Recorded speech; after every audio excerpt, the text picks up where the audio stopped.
지금 우리는 위기의 시대를 살고 있다. 한마디로 경제를 예측하는 모든 전문가들이 2024년도는 2023년도에 비해서 훨씬 어려울 거다라고 예상을 하고 있다라는 겁니다. 정말 테러블이죠. 정말 최악 아니겠습니까? 이런 위기의 상황을 2024년도에 이 위기의 시간을 지나면서 우리가 꼭 해야 되는 것은 잘 살아내기 위한 생존 전략은 뭐냐? 바로 라는 거죠. 12월부터 해보는 게 필요하다라는 겁니다. 하루에 3분에서 5분만 투자하면 되고, 자, 이거를 해야 됩니다.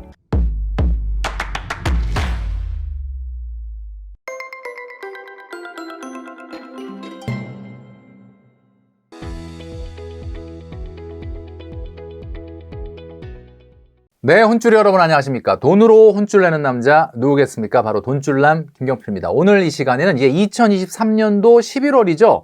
한 해가 이제 저물어가는 느낌이 드는데요. 자, 우리 500만 원 월소득 이하의 혼쭐이 분들 잘 들으시기 바랍니다. 내년도 2024년도에 우리는 어떤 준비를 어떻게 해야 하는지에 대해서 오늘 말씀드릴 테니까요. 영상 끝까지 시청해 주시면 좋겠습니다.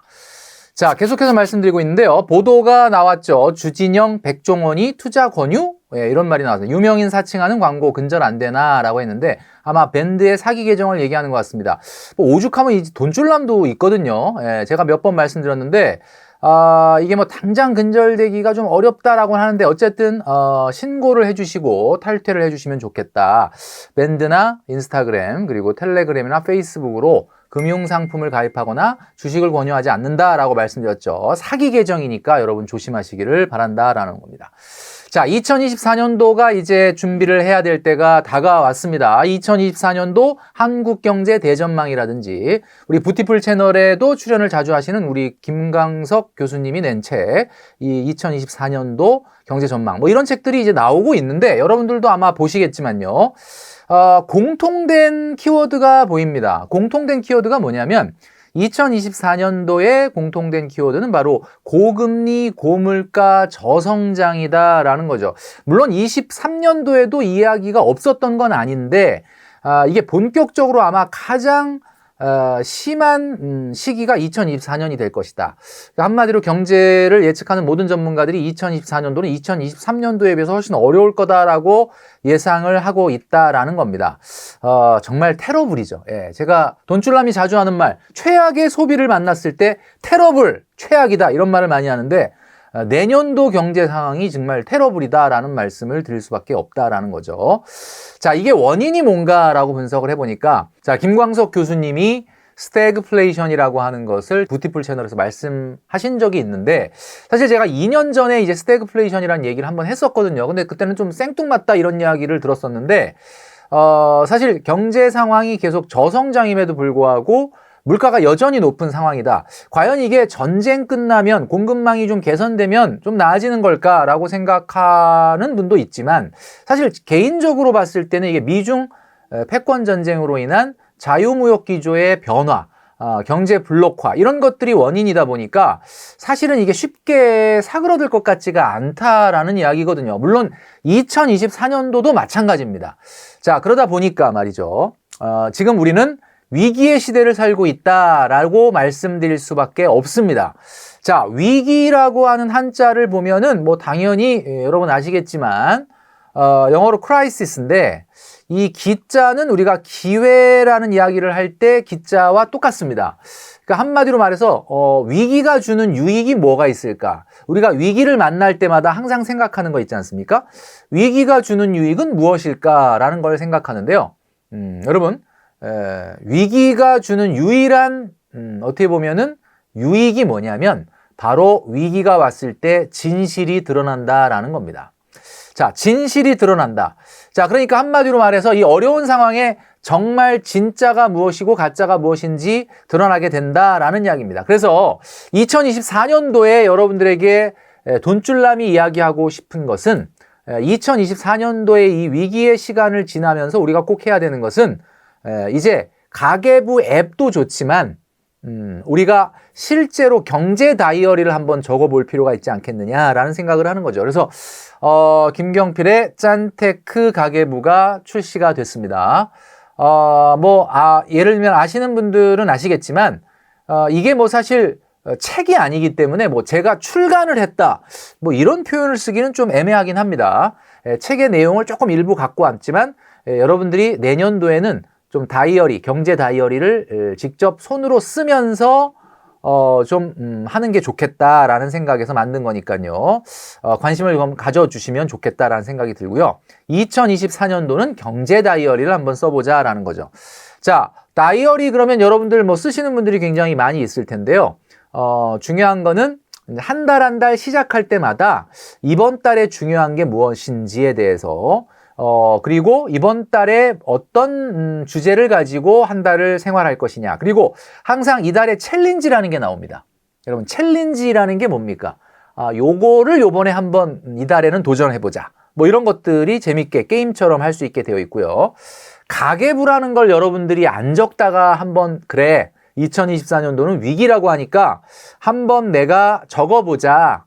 상당히 많은 시간이 들어가는 게 아닙니다. 여러분 가계부를 적는 분들은 잘 아시겠지만 하루 3분만 투자하면 되는 거거든요. 3분만 투자해서 여러분들이 한번 2024년도의 위기의 상황에서 내가 어떠한 다큐멘터리를 쓰는지 어떠한 다큐멘터리를 만들어내는지를 한번 남겨보자라는 거거든요. 자, 그러려면 가계부에서 쓰이는 용어를 좀 알아야 됩니다. 자, 기본적으로 이거죠. 제가 확대를 해보면 고정지출 안에는 교통비, 통신비, 공과금, 대출이자, 모임회비 같이 딱 정해져 있는 겁니다. 자, 그런데 우리가 가계부를 쓰는 이유가 말이죠. 바로 뭐냐면 변동지출을 관리하기 위해서 쓰는 겁니다. 자, 그럼 변동지출이라는 게 뭐냐? 자, 월 예산 안에서 보면 외식비나 쇼핑비나 유흥비나 문화레저비 같은 것들이 있을 수 있습니다. 개인에 따라서 항목을 조금 더 나누셔도 돼요. 외식비 안에서도 마트 또는 배달 뭐 이렇게 외식 이렇게 나누셔도 된다라고 말씀드렸죠. 자, 그리고 중요한 거는 돈줄남이 늘 강조하는 거지만 항상 연간 예산이라는 거를 따로 만들어야 된다라고 말씀드렸습니다. 자, 연간 예산을 따로 만들지 않으면 결국 여기서 무너져서 가계부 적는 거 아무 소용이 없게 되는 그런 상황까지 갈 수가 있다라는 겁니다. 자, 가장 중요한 것이 계절적 지출인데 이 계절적 지출을 연간의 예산으로 관리하고 있느냐. 자, 가계부의 핵심은 바로 이거라고 봅니다. 자, 명절에 쓰는 돈, 여행과 휴가에 쓰는 돈, 그리고 각종 이벤트에 쓰는 돈, 그 다음에 겨울 의복비, 그 다음에 자동차가 있는 분들은 세금이라든지 자동차 보험료라든지 이런 것들이 계절적으로 나가는 지출입니다. 자, 그래서 용어들을 여러분들이 익혀 놓으시고 가계부를 써야 된다라는 말씀을 드린다라는 거죠.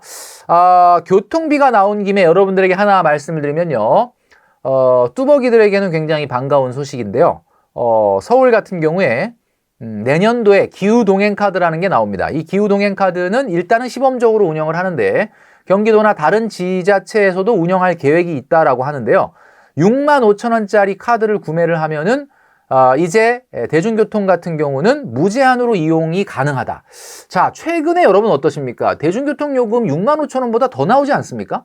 뭐 재택근무를 하신다고 하는 게 아니라고 하면 매일같이 출근한다고 하면은 엄청나게 많은 대중교통 요금이 나오고 항상 돈줄남이 얘기하는 것은 기본요금 택시를 조심해야 된다라고 말씀드렸는데 지하철과 버스, 특히 지하철 같은 경우에 기후동행카드로 65,000원 무제한 사용이 가능하기 때문에요. 자, 내년에는 좀 이런 거라도 우리가 좀 아껴볼 수 있지 않을까라는 생각을 하게 됩니다.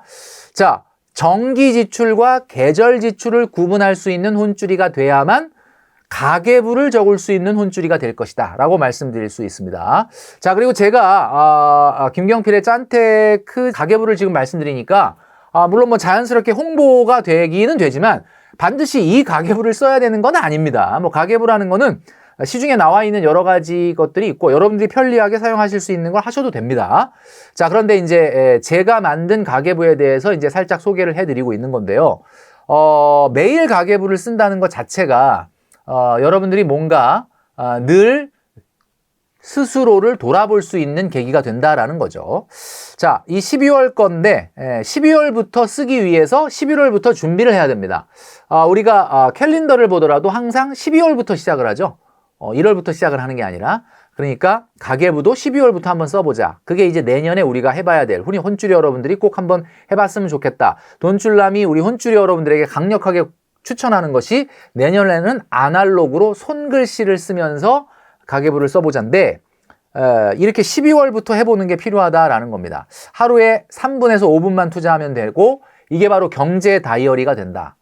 자, 왜 경제 다이어리가 되느냐? 자, 12월 4일 날 간식이나 외식이나 생활용품이나 의류나 미용이나 문화생활 이런 걸 적은 내역이 있으면 쓰시고 밑에다가 신용카드로 썼는지 체크카드로 썼는지 아니면 현금을 냈는지 합계 금액을 내게 되어 있거든요. 자, 그런데 중요한 거는 이것만 적는 게 아니라 우리가 매일매일을 살아가면서 오늘의 지출을 적는 것이 물론 가장 중요한데 거기에 제가 말씀드렸죠. 우리 혼쭐이 여러분이라면 반드시 해야 되는 바로 경제지표 10가지입니다. 자, 여기서 미국의 기준금리는 매일 바뀌는 건 아니니까 9가지를 매일같이 적어보자 라고 제가 말씀을 드렸죠. 자, 이거를 해야 됩니다. 그러니까 매일같이 이 9가지 경제지표를 어디다 적을까요? 이게 좀 적기는 사실 조금 애매하게 돼 있기 때문에 제 생각에는 포스트잇 같은 거 어차피 일주일치나 이제 3일치나 4일치를 나눠서 포스트잇을 여기다 붙인다든지 아니면 공간을 찾아서 그 날짜별로 기재를 하시면은 최근에 원달러 환율이 상승세인지 하락세인지 최근에 10년짜리 이 채권금리가 상승세인지 하락세인지 그 다음에 뭐 최근에 나스닥 지수는 뭐 상승세인지 하락세인지 이번 주간을 한 주간을 마무리하시는 맨 오른쪽에 있는데 이번 주에 밥값으로 얼마 쓰고 생활용품으로 얼마 쓰고 이걸 쓰면서 자 이번 주는 원달러 환율은 좀 상승세 따라서 원달러 환율 상승세에 발맞춰서 코스피 지수는 좀 하락세 뭐 이런 것들을 정리하는 한 주마다 정리하고 넘어가는 것이 바로 이제 경제 다이어리가 되겠다라는 거죠. 자 이렇게 해서 한 달을 보내기 전에 이번 달에 가장 중요한 게 뭐고 이번 달에 내가 꼭 실천해야 되는 게 뭔지를 한번 월 시작하기 전에 한번 해볼 필요가 있습니다. 근데 여기 보면 다이어리에 일정을 쓸 수 있게 돼 있어요. 그러니까 여러분 가계부도 쓰고 다이어리도 쓰고 할 필요가 없이 뭐만 하면 된다? 그냥 이 가계부만 있으면 됩니다. 자, 제가 실물을 한번 보여드리겠는데요. 요런 사이즈입니다. 근데 중요한 건 뭐 제 사진이 앞에 있는데 뭐 이거 굳이 이거는 떼어버리셔도 될 것 같아요. 쓰실 때는. 그러니까 떼어버리면 그냥 요렇게 굉장히 아무것도 없는 좀 나름대로 굉장히 좀 팬시하게 만든 것 같은데 이렇게 들고 다니기도 좋고 보관하기 좋다. 그러니까 한마디로 일정을 관리하는 다이어리와 가계부를 분리하지 마시고 여기에 보시면은 충분히 그 여백이 있습니다. 한 달 계획을 세우시는 그렇게 하면 일정도 관리가 가능하고 가계부도 쓰는 그리고 월말에 가장 중요한 게 이제 주간은 간단하게 정리를 했다 그러면 월말도 한번 이번 달 한 달을 보면서 이렇게 정리할 수 있게 변동 지출 얼마 쓰고 고정 지출 얼마 나가고 그 다음에 돌발적 지출 요 돌발 지출이라는 거를 제가 만들었는데 사실 돌발 지출 안 만들어 버릴 수도 있겠지만 돌발 지출이 생기면 돌발적으로 어떤 지출을 했는지 다음 달에는 좀 어떻게 좀 하면 좀 막을 수 있을지 이런 것들을 좀 정리할 수 있고 잘한 점 있지 않습니까? 잘한 점. 본인한테 좀 토닥토닥 칭찬도 해주고 잘못한 거는 좀 반성을 해야 되겠죠. 반성할 거는 뭐 매월 자신을 돌아보면서 말이죠. 테러블. 진짜 이건 최악의 소비였다. 테러블 이렇게 잘못한 거에 대해서 하고 잘한 거는 뷰티풀이죠. 우리가 잘했다 그러면 뷰티풀이라는 말을 하죠. 굉장히 좋은 행동을 했다. 뷰티풀 뭐 이런 식으로 해주시면은 좋겠다라는 말씀을 드립니다. 자, 이 가계부를 쓰면 뭐가 도움이 되나요? 라고 얘기하시는 분들이 있는데 가계부를 써서 막 획기적으로 뭐가 막 절약이 되고 막 달라지고 저축을 많이 하게 되고가 아닙니다. 가계부를 쓰는 것만 해도 사실은 이런 거거든요. 우리가 항공기가 이렇게 비행기가 하늘길이 이렇게 있는 게 아니에요. 근데도 왜 이렇게 똑바로 날아갈 수 있느냐? 끊임없이 다른 데로 이탈하지만 끊임없이 교정을 하면서 똑바로 날아갈 수 있거든요. 한마디로 말해서 내가 굉장히 잘못하거나 크게 잘못해서 내가 목표에서 멀어지는 게 아닙니다. 여러분 아주 작은 차이가 매일매일 쌓여서 내 목표에서 멀어지거든요. 그렇기 때문에 나를 너무 옥죄는 게 아니라 그냥 가볍게 하루 또는 일주일 정도를 가볍게 나를 돌아볼 수 있는 시간. 여러분들 그 다이어리에다가 일기도 적으시고 생각도 하고 메모도 하시지 않습니까? 그러면서 경제에 대한 부분만 여기에 옮겨왔다 이렇게 생각하시면 되고 하루에 3분, 5분만 더 투자하시면 된다라는 말씀을 드리는 거죠. 자, 그래서 우리 혼쭐이 여러분들 2024년도의 미션은 말이죠. 24년도가 굉장한 위기가 오고 있다라고 말씀드렸죠. 스태그플레이션. 사실 경제 성장이 더디고 어려운데도 불구하고 물가는 여전히 높은 정말 최악 아니겠습니까? 이런 위기의 상황을 돈줄남과 함께 우리 혼줄 여러분들이 24년도를 잘 살아내기 위한 생존 전략은 뭐냐? 혼줄이 여러분들의 생존 전략은 바로 적자 생존이다라는 거죠. 어디서 많이 들어봤죠? 적자 생존은 다윈의 종의 기원. 뭐 여기서 나온 거죠. 적자 생존. 그런데 우리가 얘기하는 적자 생존은 그 적자 생존이 아니고요. 바로 돈줄남의 적자 생존. 가계부를 적자. 그래야 우리가 생존할 수 있다. 이런 마음으로 1년을 살아보자라는 겁니다. 자, 2024년도를 왜 벌써부터 준비하느냐? 보통 2024년도는 한 달 전인 12월부터 준비해야 되는데 그 12월을 준비하는 11월에 우리가 내년도에 어떤 것을 할 것인지를 오늘 말씀을 드렸습니다. 우리 혼줄이 여러분들 내년도에는 저와 함께 가계부를 직접 한번 적어보시면 어떨까라는 말씀을 드립니다. 자, 그래서 오늘의 돈줄 한마디. 위기가 주는 유일한 유익은 말이죠. 바로 진실이 드러난다라는 겁니다. 2024년도는 직접 손글씨를 쓰듯 경제 다이어리를 적어보자.